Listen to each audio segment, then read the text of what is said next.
Most people first heard Northwest rap on her father's track where she delivered a few lines that music outlets described as a rare, genuine highlight on an otherwise controversial album.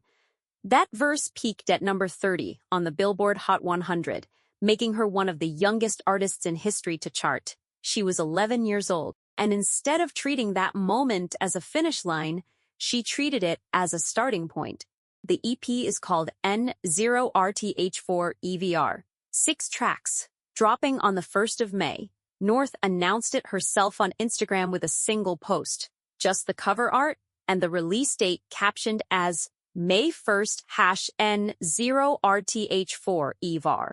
No press release, no interview to accompany it, no label statement explaining the vision. The cover art itself showed the EP title in white heavy metal font against a black background, and the reaction online was immediate and divided. Some people noted the visual similarity to a Drake album from a few years back and called it unoriginal. Others pointed out that a 12-year-old choosing heavy metal typography for her debut project says something specific about where she is positioning herself aesthetically.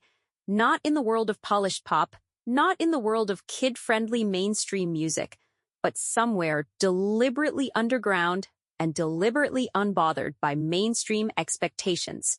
Kim Kardashian reposted the announcement. That was the extent of the family's official involvement in the rollout. North made the announcement herself and let it sit. What makes the announcement land differently, when you understand the full timeline, is that this is not North's first serious move in music. It is her latest one in a string of moves that have been getting progressively more serious and more independently crafted. She signed a deal with Gamma, an independent music company founded by a former Apple executive that has worked with artists including Mariah Carey, Usher, Sexy Red, and Snoop Dogg. Her father, Kanye, now going by Ye, signed his own separate partnership with the same company for his album Bully. Bus. So North is not on her father's label. She is not on a major. She is signed to an independent company that operates at a serious level and has been growing fast since launching. That is a real industry decision, made by or on behalf of a 12-year-old, and it shapes how the debut EP should be understood. This is not a hobby project being uploaded to SoundCloud. This is a signed artist releasing on an independent label that has serious industry infrastructure behind it. Before N0RTH4EVR was announced, before the cover art was posted, before the release date was confirmed, Kanye's friends had already been talking. When North first announced an earlier version of her album project, which she called Elementary School Dropout, a direct reference to her father's own debut album, The College Dropout, the people close to Kanye described him as going all in for the project. Kanye is not known for half measures in music. His documented history in the studio is built entirely around an obsessive pursuit of exactly right. Albums rebuilt from scratch when something felt off, releases delayed by years, entire creative directions abandoned because one element was not sitting correctly. People who actually watch him work understand what his full investment in a project looks like. And what they were saying was that his involvement in North's music was real, serious, and functioning at the same level as his involvement in his own work. For a debut project by a 12-year-old, that is an extraordinary creative environment to be building music inside. The first official solo track gave people their clearest window yet into what North is actually making. The song is called Piercing on My Hand, and it arrived as her first official solo release through Gamma. She produced it herself. The production sits in emo trap territory, buzzing synths, sharp percussion, a distorted outro, with obvious sonic references to artists like Lil Uzi Vert and Playboi Carti that place it firmly inside the Gen Alpha underground rap space rather than anywhere near mainstream pop. The lyrics are a direct response to the online criticism she had been receiving about her personal style choices, particularly the dermal piercings she had been photographed with on her hands. The chorus went, "Piercing on my hand, the other holding bands/no friends, just fans. You wouldn't understand/shopping in Japan. That's where I always stand. /went to school for 2 days. Then I got banned."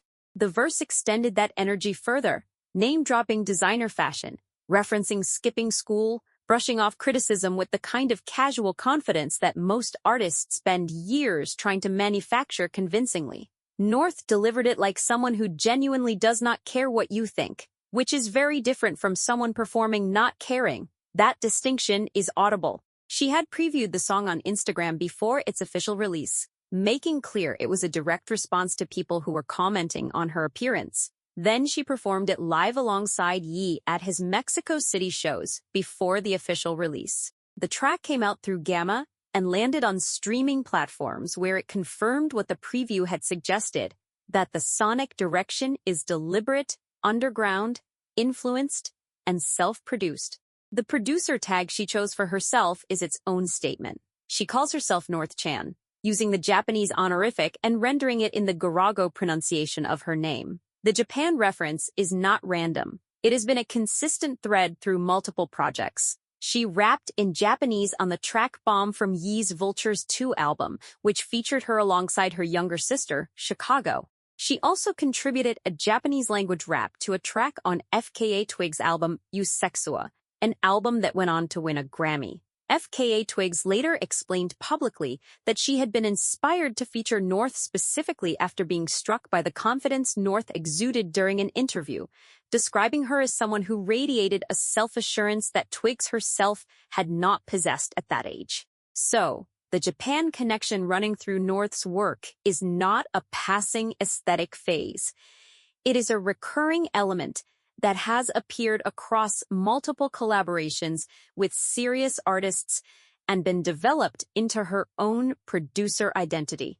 Beyond her own releases, North has been building a production portfolio that operates completely separately from her family's name. She produced a track called Just Swag Up for Lil Novi, who is Lil Wayne's son.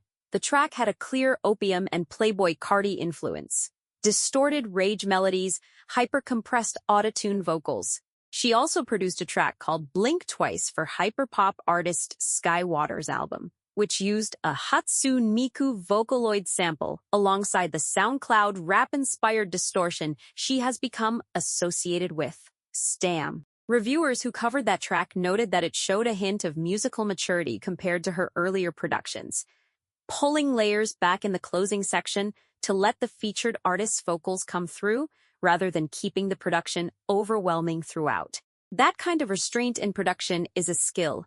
It means understanding that the beat is serving the song, not competing with it. She also had production credits for underground artist Baby Exosa, including a track that sampled Chief Keef's Love Sosa, and drew comparisons to the dense, atmospheric texture of the Chief Keef-assisted track Hold My Liquor from Ye's 2013 album Yeezus. These are not beginner production choices.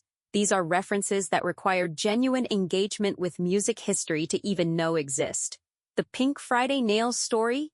Well, I just got home and sits inside all of this as a small detail that actually tells you something real. Kim Kardashian received a package of Pink Friday press-on nails, the collaboration between Nicki Minaj and OPI as part of a celebrity seeding campaign. Before Kim could even open the package herself, North had gotten to it and tried the nails on. Kim shared a video about it on social media. North is a publicly known Nicki Minaj fan. She had previously shared videos of herself dancing and singing along to tracks from Pink Friday 2 right after that album came out. So her gravitating toward those nails specifically was not random. But what the moment actually illustrates is something about how North moves through culture. Nicki Minaj is not just a musician to the people who grew up with her music. She is an icon of a very specific kind of hip-hop femininity that has influenced an enormous amount of what came after it. 12-year-old who is actively making music, who has a developing aesthetic identity, who is thinking about her own producer tag and her own sonic direction. That 12-year-old reaching for Pink Friday nails is not just a fan moment. It is someone who understands cultural weight and gravitates toward things that carry it. Kim's response to the whole situation was relaxed and publicly supportive. On an episode of the Call Her Daddy podcast, she talked about North's confidence and self-assurance, describing her daughter as someone who genuinely does not concern herself with people who dislike her choices. Kim said she would never take away the creativity that makes North happy. She has made similar statements on multiple platforms when the conversation about North's personal style has come up.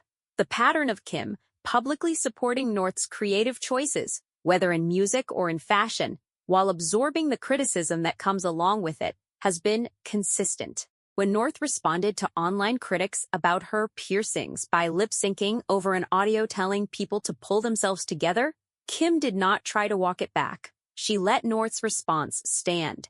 As the response, the EP arriving on May 1st with 6 tracks represents a genuinely significant moment when you map out the full trajectory. The Billboard Hot 100 entry came from a feature. The Japanese verse on a Grammy-winning album came as a collaborator. The production credits for other artists came as a behind-the-scenes contributor. Piercing on My Hand was the first official solo release. Done and Zero RTH4 EVR is the first project. 6 tracks. Cover art, she revealed herself. A release date, she announced herself. Through an independent label, she signed with herself. The progression is logical, and it has been building consistently. What the EP needs to deliver to actually matter beyond the initial attention wave is worth thinking through carefully, because the attention is already guaranteed, regardless of quality. The last name alone guarantees streams on release day. The production style she has been developing, the underground rap sounds, the Jersey Club influences, the Playboi Carti and Lil Uzi Vert references, the Japanese sampling, needs to show range across 6 tracks without losing the coherence that makes it identifiably hers. One single establishes a direction. 6 tracks have to prove that the direction is deep enough to sustain a full body of work. The producer tag she created, the North Chan identity she has been developing, the specific references she keeps returning to. All of that needs to feel like a world rather than a collection of aesthetic choices. The lyrical content on Piercing on My Hand was direct and specific. It came from a real situation she was actually living through, and it responded to it in a way that was personal without being defensive. More of that specificity across the full EP would be significant, not because audiences need to know the details of her private life, but because specificity is what separates music that connects from music that simply sounds good. The difference between a song people listen to once and a song people return to is almost always the level of specific truth sitting inside it. North has access to experience